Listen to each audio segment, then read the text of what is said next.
안녕하십니까. 저는 고려21 행정사 사무소의 임현행도사입니다. 오늘은 국가유공자 및 보훈보상 대상자 요건 관련해서 언론 보도된 사실관계를 바탕으로 해서 그 쟁점 중심으로 살펴보도록 하겠습니다. 오늘 영상의 내용이 도움이 되었다면 구독, 좋아요 부탁드리겠습니다. 그리고 이 영상의 끝부분에는 관련된 영상이 연결되어 있으므로 필요시에는 참고해 주시기 바랍니다. 네, 먼저 제목을 보시면 군 전투 헬기 21년 조종하다 난청 법원 국가유공자 해당이라고 되어 있습니다. 21년 동안 전투 헬기를 조종하다가 난청이 발생했다 또는 난청이 악화됐다.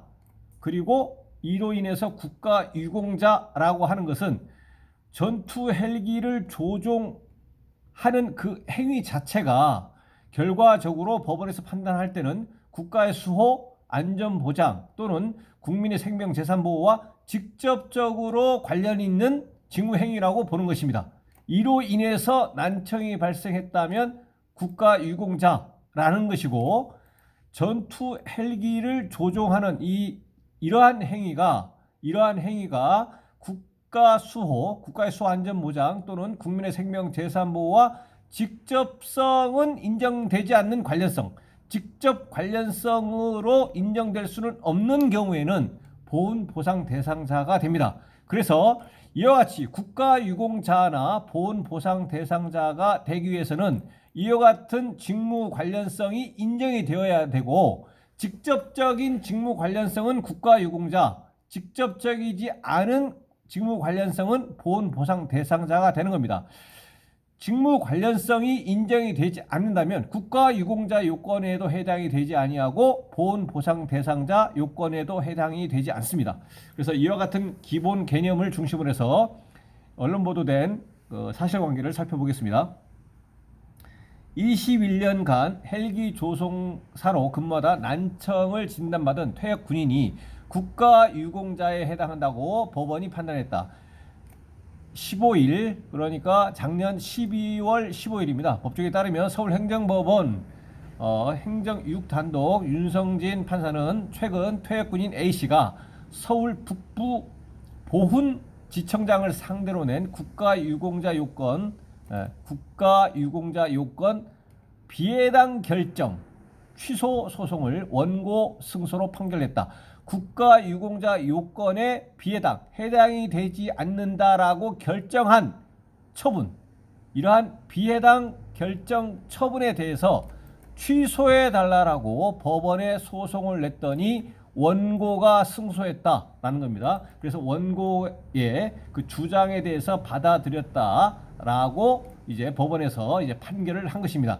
21년간 육군에서 헬기 조종사로 근무하다 2021년 정년 퇴역한 A씨는 군 복무 중이던 2010년 병원에서 양측 감각신경성 난청을 진단받았고, 이듬해 실시한 수능 청력 검사 결과 청력 역시 가장 작은 소리를 들을 수 있는 한계가 우측 65dB, 좌측 56dB로 평균 25dB인 정상 청력보다 높게 낮다라는 것입니다. 그래서 난청은 인정이 된 겁니다. 난청은 진단을 받아서 인정이 된 겁니다. 그러면 이 난청의 원인이 뭐냐? 난청의 원인이 직무 관련성이 전혀 없다라고 한다면 앞서 말씀드린 것처럼 국가유공자 요건에도 해당이 되지 않고 보훈보상 대상자의 요건에도 해당이 되지 않습니다. 그래서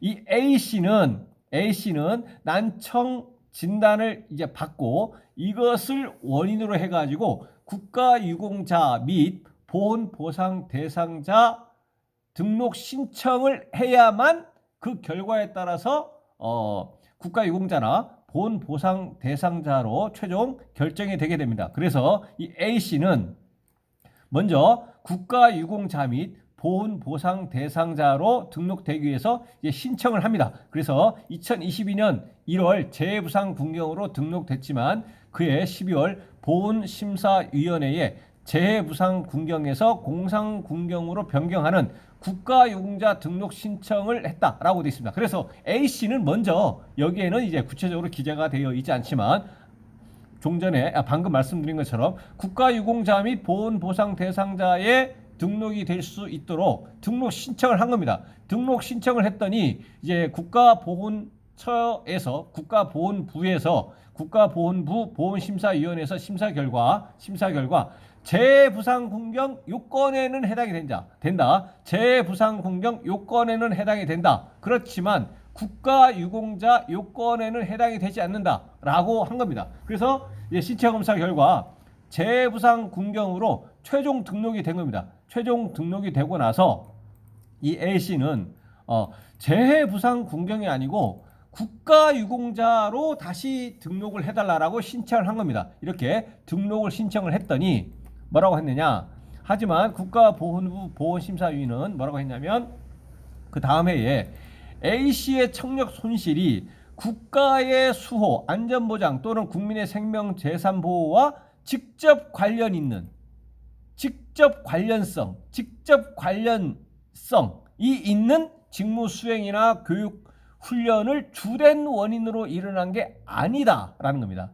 아니라는 이유로 국가유공자 요건 비해당 결정 처분을 한 것입니다. 국가유공자 요건에 해당이 되지 않는다라는 국가유공자 요건 비해당 결정 처분을 했고 A씨는 이에 불복해서 국가유공자 요건 비해당 결정 처분을 취소해달라고 소송을 제기한 것입니다.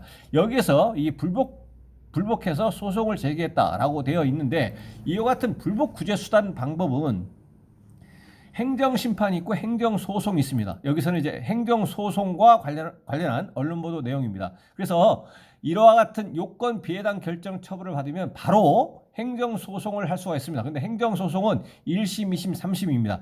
1심에서 승소를 했다고 하더라도 상대방 피고가 항소를 하면 2심 갈 수가 있고 또 대법원까지 갈 수가 있습니다. 소송은 원고 및 피고 양 당사자 모두에게 항소 및 상고권이 인정이 되기 때문에 1심에서 원고 승소 판결을 받았다고 하더라도 그 상대방이 항소를 하지 않고 그 판결이 확정이 되지 않는 한 피고가 항소하면 2심 가는 것이고 대법원까지 가는 것입니다. 그에 비해서 이 소송과 비교되는 행정심판이라고 하는 것은 행정심판 단계에서 이 A씨가 요건 비해당 결정 처분을 받은 A씨가 행정심판위원회에 중앙행정심판위원회에 행정심판을 청구를 해서 행정심판 단계에서 인용이 돼서 구제를 받아버리면 확정적으로 구제를 받은 것입니다. 왜냐하면 행정심판은 행정소송과 달리 행정심판 단계에서 구제를 받으면 상대방인 피청구인 측에서 행정심판 결과에 대해서 우리는 인정 못하겠다, 소송 가겠다를 할 수가 없습니다. 그래서 A씨가 행정심판 단계에서 구제를 받으면 확정적으로 구제를 받은 것이다. 그래서 A씨의 입장에서는 행정심판에서 구제를 받는 것이 가장 확실하고 모든 측면에서 이제 가장 합리적인 것이죠. 물론 행정심판에서 구제를 받지 못하면 A씨는 90일 이내에 나는 행정심판 결과에 불복해서 법원에 행정소송을 제기할 수가 있습니다. 그래서 A씨는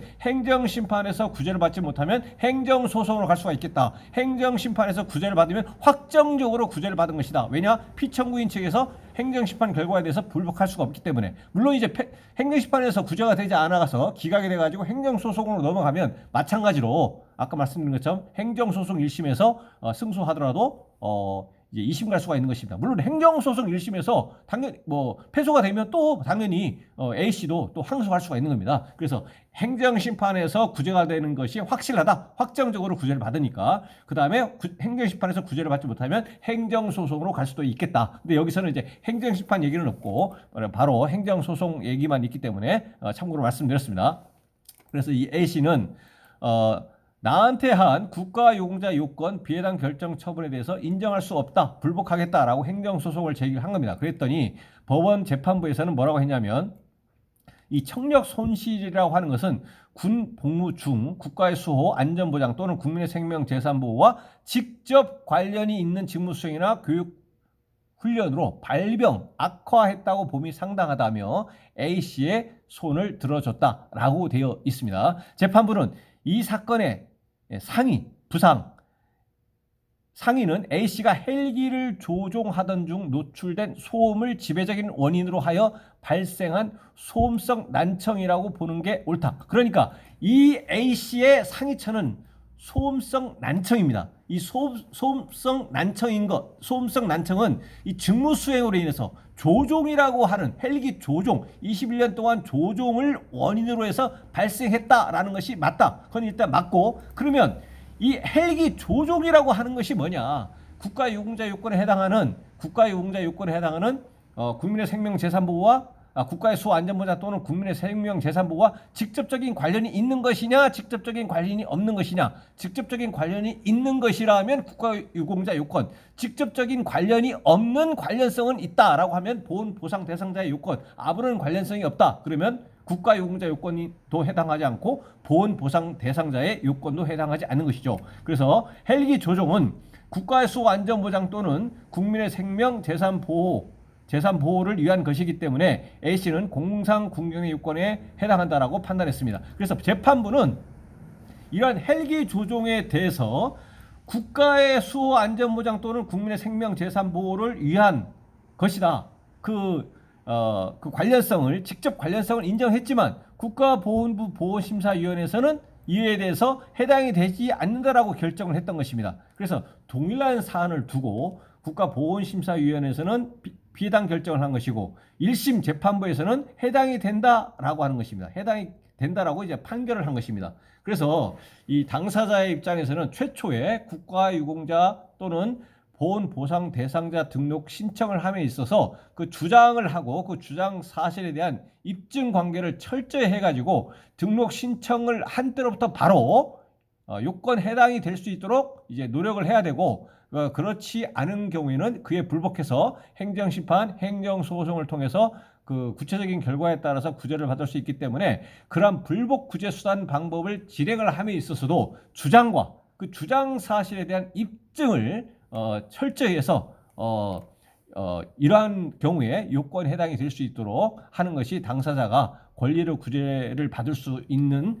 방법이기 때문에 이와 같은 것을 이해할 필요가 있다고 보입니다. 그래서 오늘은 국가유공자 요건 및 보훈 보상 대상자 요건과 관련한 언론 보도 내용을 살펴봤습니다. 네, 오늘 영상의 내용에 질문 있으시면 댓글 남겨주시고요. 그러면 대댓글이나 별도의 영상으로 답변 드리겠습니다. 오늘 영상의 내용이 도움이 되었다면 구독, 좋아요 부탁드리겠습니다. 네, 감사합니다.